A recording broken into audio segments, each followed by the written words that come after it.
श्री राम अयोध्या के राजा दशरथ के सबसे बड़े पुत्र थे। इनकी माता जी का नाम कौशल्या था। इनके पिताजी की दो और पत्नियां थी जिनका नाम कैकेयी और सुभद्रा था। इनके 3 भाई और थे जिनका नाम भरत, माता कैकेयी के पुत्र, लक्ष्मण एवं शत्रुघ्न, माता सुभद्रा के पुत्र था। इनके जन्मदिन को ही आज के समय में रामनवमी के नाम से जाना जाता है। भगवान श्री राम जी बचपन से ही शांत स्वभाव के वीर पुरुष थे। उन्होंने मर्यादाओं को हमेशा सर्वोच्च स्थान दिया था, इसी कारण उन्हें मर्यादा पुरुषोत्तम राम के नाम से जाना जाता है।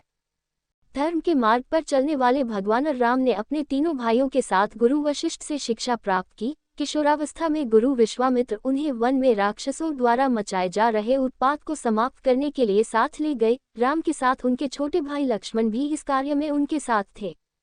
तारका नामक राक्षसी बक्सर, बिहार में रहती थी।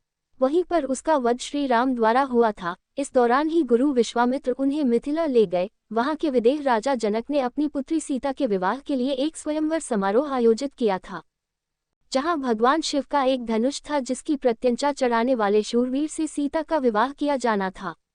उनकी प्रत्यंचा चढ़ाने के बाद श्री राम का विवाह सीता जी के साथ हुआ। विवाह के पश्चात अयोध्या में राम सीता सुखपूर्वक रहने लगे और तभी कुछ समय बाद राजा दशरथ ने अपनी राजगद्दी राम को सौंपने का सोचा। जनता में भी सुखद लहर दौड़ गई कि उनके प्रिय राजकुमार को राजा नियुक्त करने वाले हैं। उस समय राम के अन्य 2 भाई भरत और शत्रुघ्न अपने ननिहाल कैकेयी गए हुए थे। कैकेयी की दासी मंथरा के भरमाए जाने की वजह से रानी कैकेयी ने राजा दशरथ से 2 वर मांगे, जिसमें उन्होंने मांगा कि राजकुमार राम की जगह राजकुमार भरत को राजा बनाया जाए। राजकुमार राम को 14 वर्ष का वनवास की सजा सुनाई जाए। वर मांगने की वजह से राजा दशरथ कुछ न बोल सके और उन्होंने पत्नी कैकेयी द्वारा मांगे गए वर को मान लिया और राजकुमार राम को 14 वर्ष के वनवास की सजा सुना दी। पिता की आज्ञा का पालन करते हुए उन्होंने वन की ओर जाने का निश्चय कर लिया। प्रभु राम की पत्नी सीता ने और भाई लक्ष्मण ने उनके साथ वनवास जाने की जिद की और वो भी उनके साथ निकल गए। वनवास में उनके पहले के 13 वर्ष का समय ठीक ठाक ही व्यतीत हुआ। आखिरी के कुछ समय में रावण ने सीता का हरण किया था। रावण एक राक्षस था और वो लंका का राजा था। जब श्री राम जी, सीता जी और लक्ष्मण जी कुटिया में रहते थे तब एक हिरण की वाणी सुनकर सीता व्याकुल हो गई। वह हिरण रावण का मामा मारीच था। उसने रावण के कहने पर सुनहरे हिरण का रूप बनाया। सीता जी उसे देखकर मोहित हो गई और श्री राम जी से उस हिरण का शिकार करने का अनुरोध किया। श्री राम जी अपनी पत्नी की इच्छा पूरी करने चल पड़े और लक्ष्मण जी से सीता की रक्षा करने को कहा। मारीच श्री राम जी को बहुत दूर ले गया। मौका मिलते ही श्री राम जी ने तीर चलाया और हिरण बने मारीच का वध किया।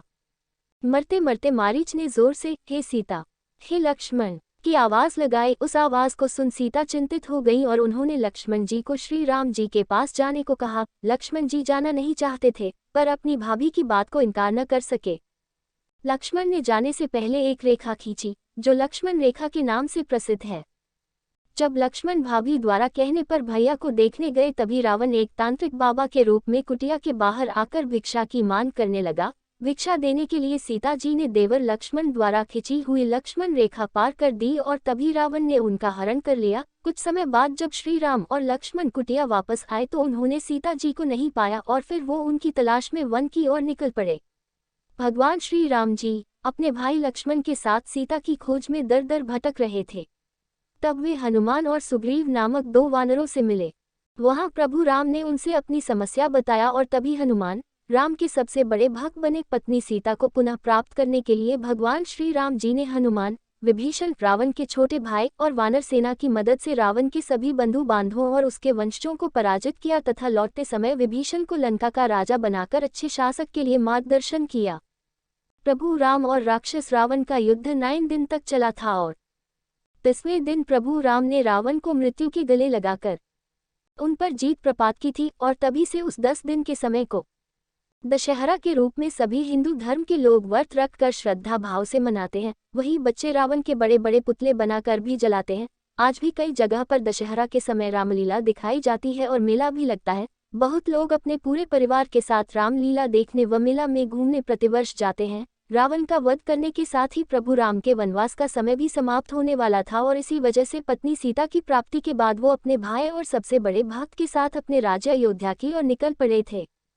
करीब 20 दिन के बाद वो अपने नगरी पहुंचे और तभी अयोध्या वासियों ने उनका स्वागत दीप जला के किया और पूरे अयोध्या को रोशनी से जगमगा दिया। और इसी वजह से तब से समस्त हिंदू धर्म के लोग दीप का त्योहार यानी कि दीपावली मनाते हैं। जैसे जैसे समय बढ़ता गया दीपावली में दिए घटते गए और उसकी जगह मोमबत्ती, इलेक्ट्रिक लाइट एवं पटाखों ने ले लिया। अयोध्या लौटने के बाद प्रभु राम को मालूम हुआ कि उनके पिता अब नहीं रहे और पिछले 14 वर्ष से अयोध्या बिना राजा के है, क्योंकि उनके भाई भरत ने राजभार संभालने से मना कर दिया था।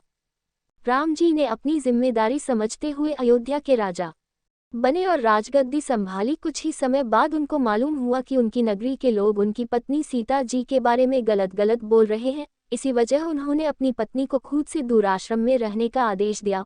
उसी दौरान सीता माता ने 2 बालक को जन्म दिया जिनका नाम लव और कुश पड़ा। अकेले ही माता सीता ने अपने दोनों बेटों को पाल पोस कर बड़ा किया। जब उनके पुत्र 14-15 वर्ष के हुए तब प्रभु श्री राम को मालूम हुआ कि उनके 2 पुत्र हैं। सीता की सती प्रमाणिकता सिद्ध होने के पश्चात सीता अपने दोनों पुत्रों कुश और लव को राम के गोद में सौंपकर धरती माता के साथ भूगर्भ में चली गई। तत्पश्चात रामजन्म की जीवन भी पूर्ण हो गई थी, अतः उन्होंने यमराज की सहमति से सरयू नदी के तट पर गुप्तार घाट में देह त्याग कर पुनः बैकुंठ धाम में विष्णु रूप में विराजमान हो गए। दोस्तों, ये था प्रभु श्री राम का जीवन परिचय। आशा करता हूँ कि आपको मेरे बाकी लेखों की भांति इस लेख से कुछ ना कुछ सीखने को जरूर मिला होगा। आपने इस लेख में क्या नया सीखा मुझे कमेंट के माध्यम से बताना मत भूलिएगा। यदि मुझसे कुछ छूट गया है तो आप कमेंट के माध्यम से मुझे जरूर बताएं। अब आप चाहे तो श्री राम की कहानी को अपने दोस्तों, भाई बहनों, रिश्तेदारों एवं माता पिता के साथ सोशल मीडिया के माध्यम से शेयर भी कर सकते हैं। आशा है इस लेख को पढ़कर आपको एक पॉजिटिव फीलिंग आई होगी। अंत में मैं यही बोलना चाहूँगा कि ज्ञान प्राप्त करते रहिए और दूसरों के साथ बांटना बिल्कुल भी मत भूलिए, क्योंकि ज्ञान का भंडार एक ऐसा भंडार है जिसको बांटने से कभी घटेगा नहीं बल्कि हमेशा ही बढ़ता रहेगा।